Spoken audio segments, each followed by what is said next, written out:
অনেক মানুষ দেখবেন কথায় বার্তায় কাজে আকার ইঙ্গিতে অনেকজনকে ছোট করে কথা বলে। আমরা মনে করি উনি ওনাকে অপমান করছে। আমি শ্রদ্ধার সাথে একটা কথা বলি, মনে রাখবেন, সম্মান দেওয়ার জন্য তার কাছে আগে সম্মান থাকতে হয়।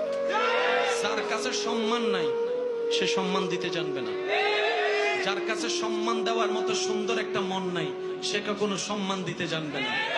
কাউকে যদি দেখেন আপনাকে অপমান করছে, আপনি বুঝে নিবেন তার কাছে দেওয়ার মতো সম্মান, বুঝার মতো সুন্দর মন, মাফ করার মতো বড় অন্তর।